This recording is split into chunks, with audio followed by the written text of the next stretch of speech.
Hello,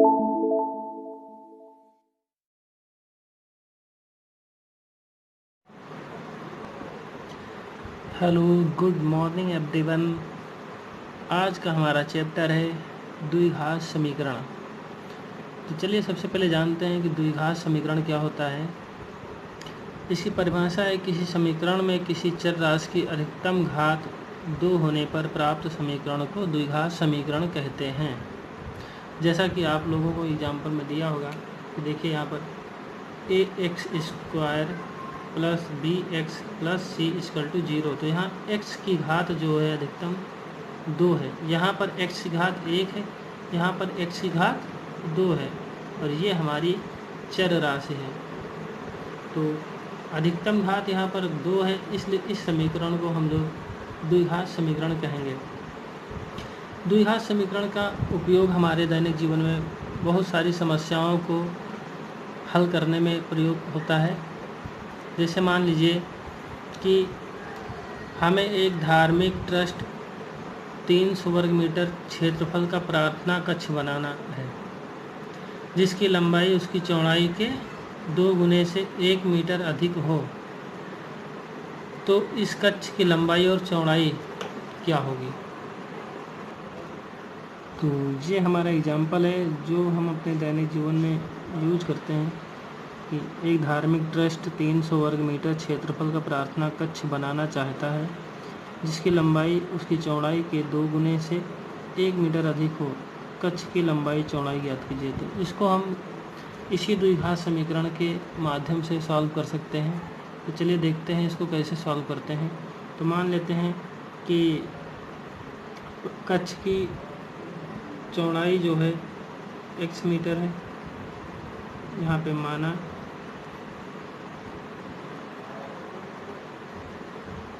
कक्ष की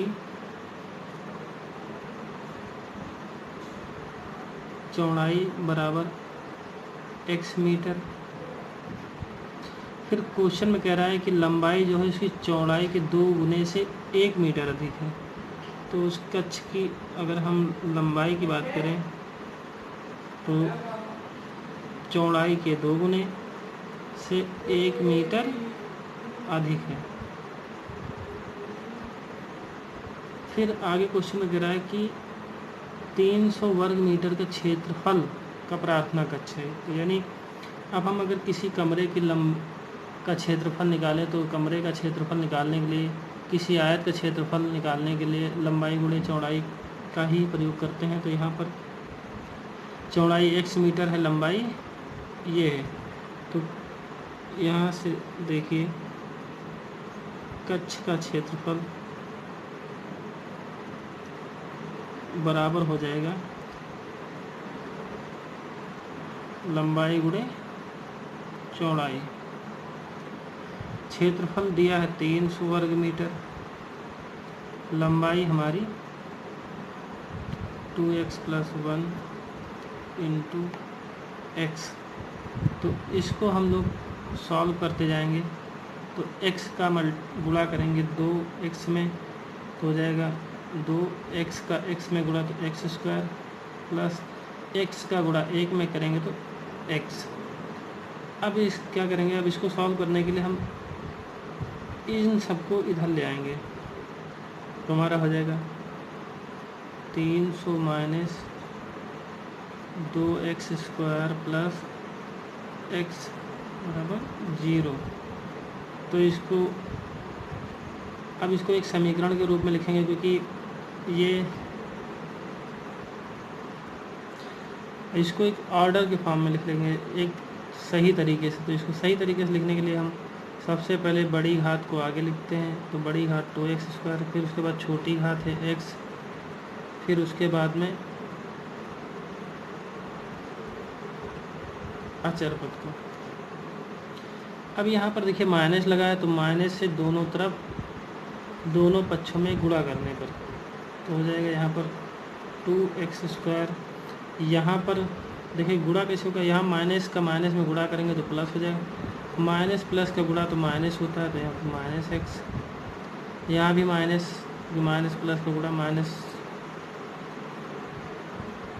अब देखिए ये हमारा एक द्विघात समीकरण बन जाएगा, क्योंकि यहाँ पर देखिए अधिकतम घात 2 है, तो ये हमारा द्विघात समीकरण हो गया। तो इसको हम अब द्विघात समीकरण के माध्यम से सॉल्व करके हम कक्ष की लंबाई और चौड़ाई ज्ञात कर सकते हैं। तो इस प्रकार देखते हैं कि हमारे दैनिक जीवन में द्विघात समीकरण का कैसे यूज होता है, कितना फ़ायदेमंद है द्विघात समीकरण। चलिए आगे हम एक्सरसाइज पे चलते हैं और उसके कुछ क्वेश्चन करते हैं। अब ये हमारे क्वेश्चन दिए हुए हैं। पहला क्वेश्चन है कि जांच कीजिए कि क्या निम्न द्विघात समीकरण है, यानी इनको सॉल्व करके देखना है कि द्विघात समीकरण है या नहीं। और द्विघात समीकरण क्या होता है अभी हम बता चुके हैं कि कैसे होता है द्विघात समीकरण। तो सबसे पहले हम पहला क्वेश्चन लेते हैं, x+1 का होल ऑफ स्क्वायर बराबर 2 ब्रैकेट x - 3। तो चलिए सबसे पहला क्वेश्चन सॉल्व कर देखते हैं कि द्विघात समीकरण है या नहीं। तो ये हमारा होता है द्विघात समीकरण ax⁴ 2 + bx + c = 0। तो ये हमारा द्विघात समीकरण होता है। अब इसी के फॉर्म में इसको लेकर आना है। अगर इसी की तरह मैच कर गया, यानी x की पावर यहाँ भी अगर 2 हो गई तो द्विघात समीकरण होगा। तो चलिए इसको सॉल्व करते हैं। तो यहाँ पर लिखा है x+1 का होल ऑफ स्क्वायर बराबर 2 ब्रैकेट x - 3 ब्रैकेट क्लोज। तो यहाँ पर देखिए x+1 का होल ऑफ स्क्वायर, तो ये हमारा होता है फार्मूला a + b का होल ऑफ स्क्वायर। तो आप लोग जानते हैं कि a + b का होल ऑफ स्क्वायर क्या होता है, a² + b² + 2ab। तो इसको हम a मान लेते हैं और इसको हम b मान लेते हैं।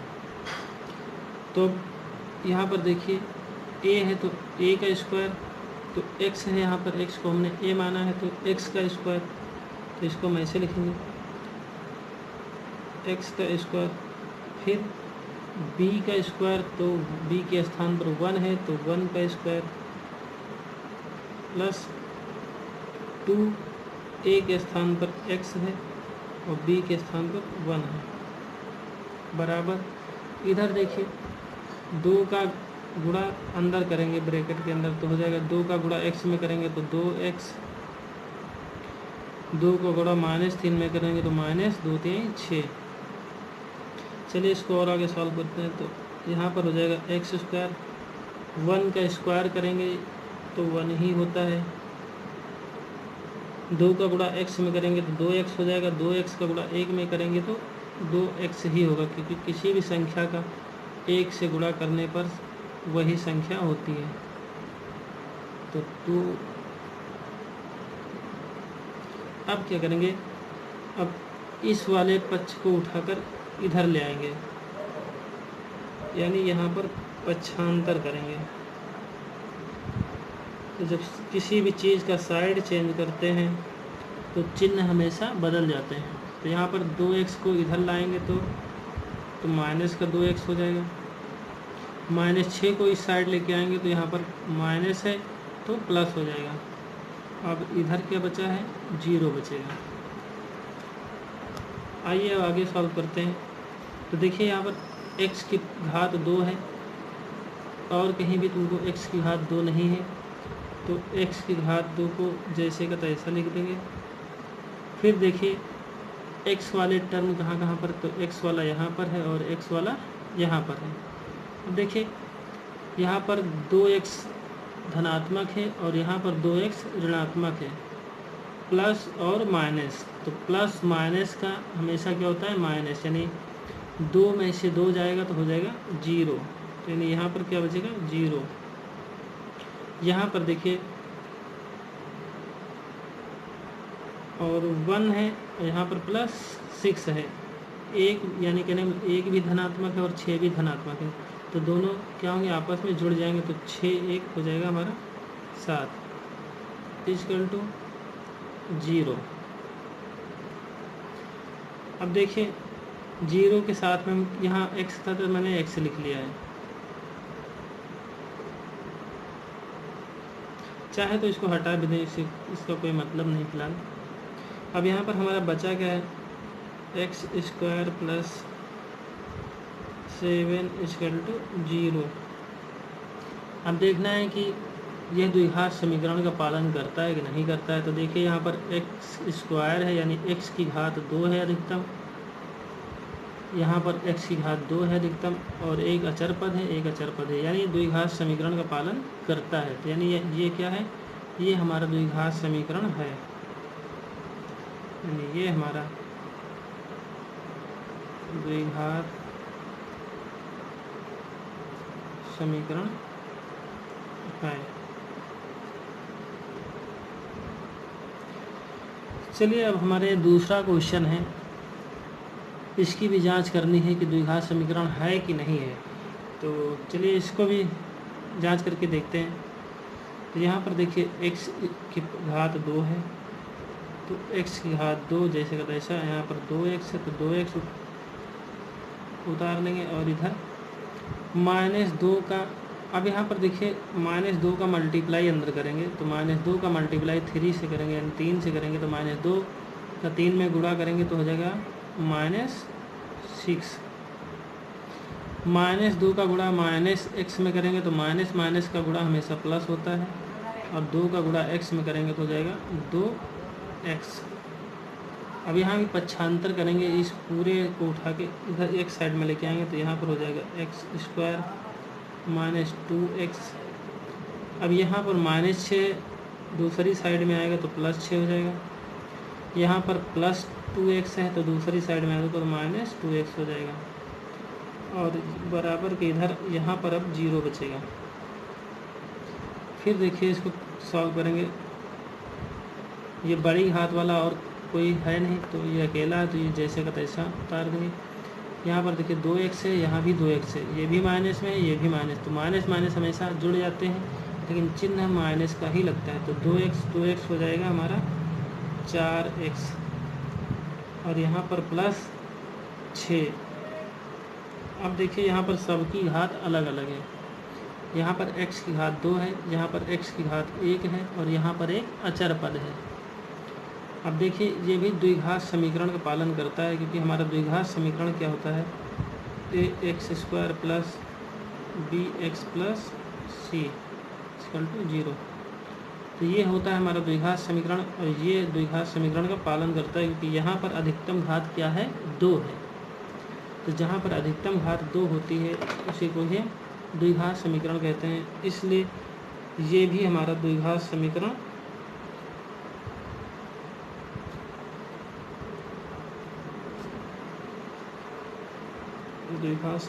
है।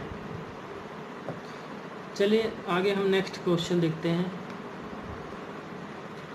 तो ये हमारा तीसरा क्वेश्चन है 4.1 प्रश्नावली का, पहले क्वेश्चन का ये तीसरा पार्ट है।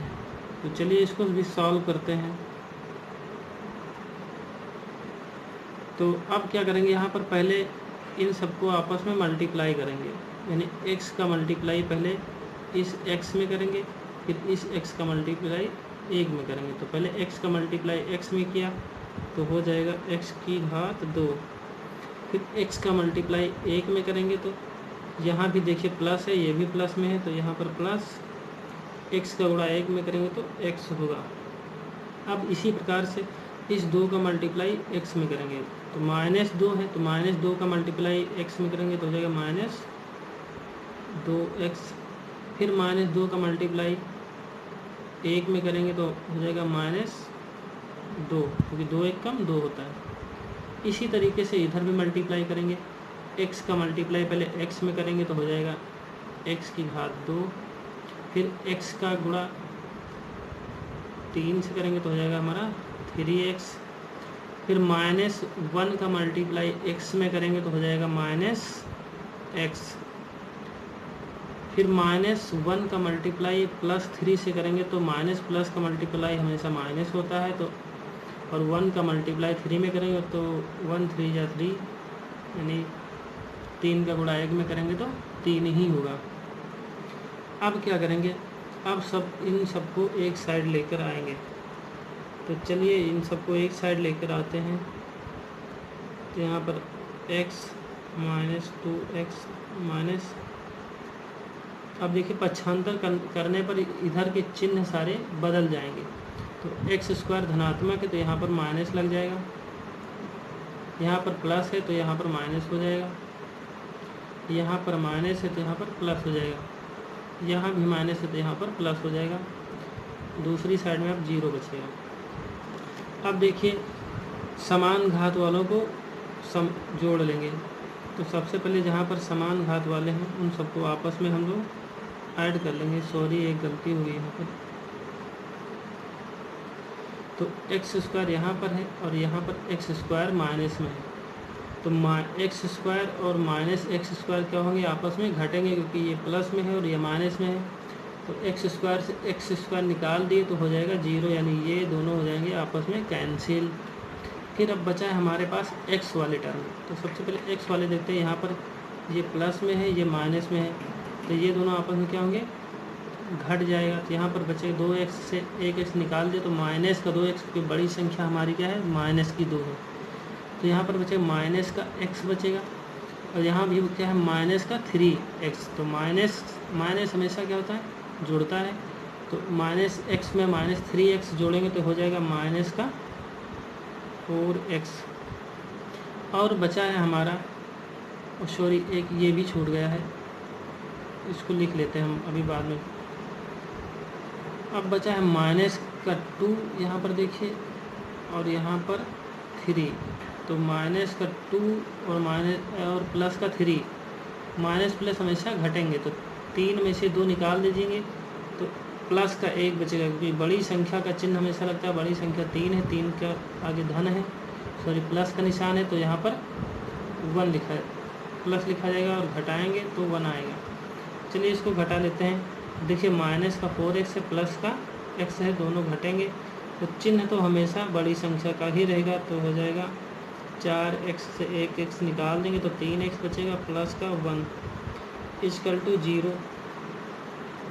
अब देखिए क्या ये द्विघात समीकरण का पालन करते हैं। हमारा द्विघात समीकरण है ax square plus bx plus c equal to 0। अब देखिए यहाँ पर bx तो है यहाँ पर, लेकिन c भी है यहाँ पर, लेकिन x की स्क्वायर नहीं है, यानी द्विघात ही नहीं हमारे पास है। तो इसलिए ये द्विघात समीकरण नहीं है।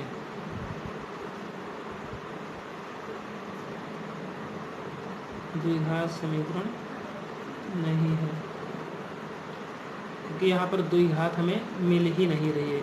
यहाँ पर एक घात है, x की घात 1 है अधिकतम, तो इसलिए ये द्विघात समीकरण नहीं है।